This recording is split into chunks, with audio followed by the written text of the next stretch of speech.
গতকালকে তিনি world economic ফোরামের প্রধান নির্বাহী কর্মকর্তা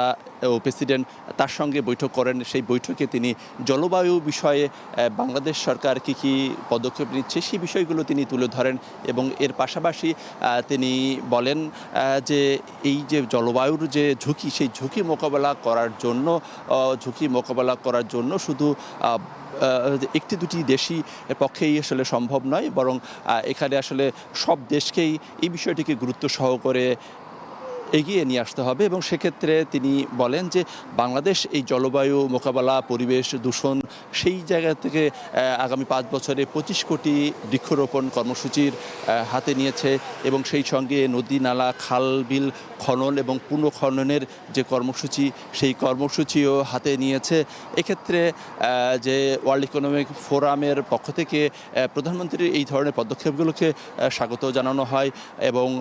প্রধানমন্ত্রী তার দায়িত্ব গ্রহণের এই সময়ের মধ্যেই তিনি যে পদক্ষেপগুলো নিয়েছেন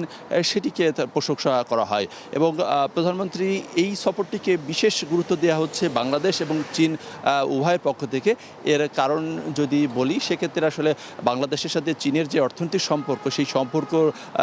আরও জোরদার করা এবং এর পাশাপাশি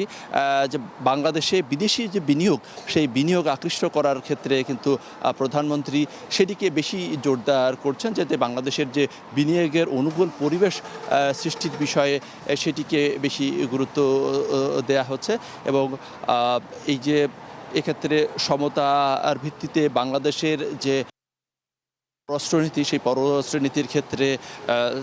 চীন যে গুরুত্বপূর্ণ ভূমিকা রাখতে পারে সেই বিষয়টিকেই গুরুত্ব দেওয়া হচ্ছে এবং এক্ষেত্রে বলতে পারি যে আজকে তিনি যে ডালিয়ানা থেকে বুলেট ট্রেনে করে বিকেল নাগাদ চীনের ডাভোস থেকে বেইজিংয়ে এসে পৌঁছাবেন এবং এই বেইজিংয়ে আসার পরে তিনি রাষ্ট্রপতি অতিথি ভবনে থাকবেন এবং আগামীকাল এবং পরশু তার গুরুত্বপূর্ণ বেশ এবং বৈঠকের পরে এই বৈঠকের মধ্যে রয়েছে যে চীনা যে কমিউনিস্ট পার্টি সেই কমিউনিস্ট পার্টির শীর্ষ কর্মকর্তাদের সঙ্গে এবং আগামী